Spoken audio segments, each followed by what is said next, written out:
Okay, folks, never ever have I thought the squeeze in AMC and GameStop would have been closer than right there where we stand. Why? Because the latest video I just posted today only, all right? Just giving you a quick recap of everything that just happened, or it's happening currently, or it's about to happen, which we know. So I'm only talking about facts. This is not something I just pulled out of thin air. No. First off, Evergrande has just been reactivated as officially being in the brink of, officially being defaulting by Citibank. This is not just, no, Citibank. We're talking about the people holding the USD bond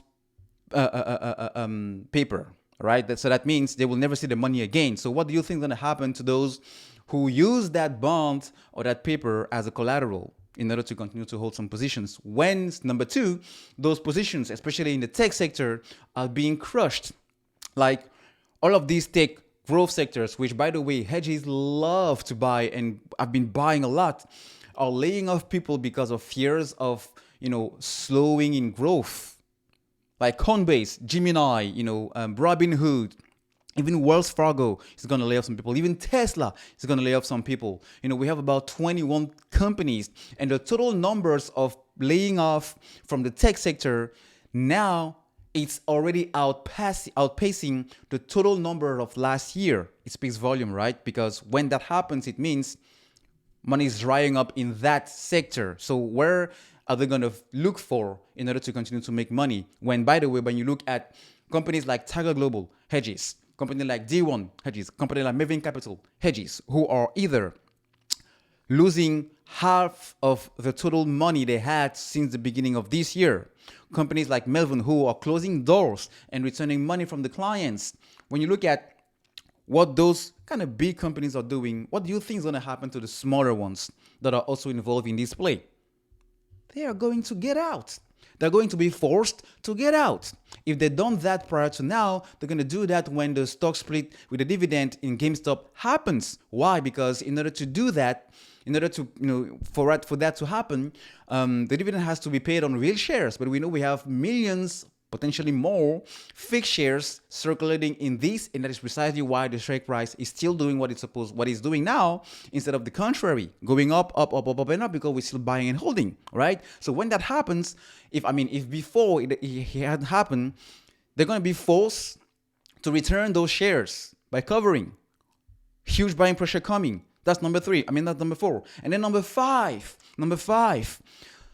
on top of everything else, nobody knows really what the economy is going to do, because we have never been in such a spot in the economy. That's why a lot of people are still gloom and doomy, right? We don't know if the market is going to tank, if the market is going to crash, if the market is going to stabilize, if the market is going to go flat, if the market is going to rebound based on something happening, because inflation is at all-time high. The Federal Reserve is doing whatever they can to prevent that from going a little bit more higher, but at the same time, it's not making it's not being good for the stock market, because the stock market keeps tanking on any fear on Federal Reserve being still aggressive.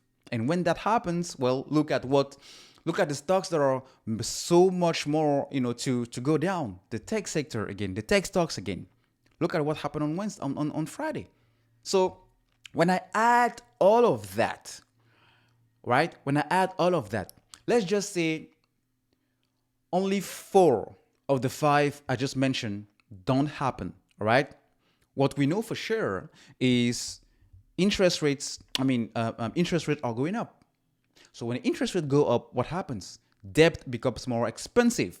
So if debt is more expensive, all right, and you as a company or a fund manager or hedge fund, your stocks are also going down. So you're losing money on both ends. You're losing money on one end, where your valuations are going down, the stock you invested are not growing anymore. As a matter of fact, they're decreasing. And on the other hand, it's tough for you to continue to raise money in order to sustain those stocks and those valuations that are keep going down. So how are you going to do in order to preserve your clients, prevent them from going? Because once they go, they take the money with them, and it's you're sitting on your ass.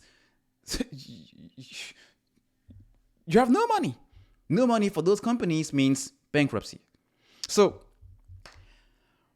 for me, by looking at all of that, I'm pretty confident that we haven't seen the highest price for AMC stock trading. Same thing for GameStop. We haven't seen this so far for this year. It might not be the highest, like the moon price, but there is still a lot of unimaginable highs to hit at this point in these two stocks. Just look at the funds buying also. Why are they keep buying? Why do they keep buying when everything on mainstream media is convincing retail investors to get out of the market? Do they know something we don't? Of course, they know what we already know. But this time around, seems like retail isn't going anywhere.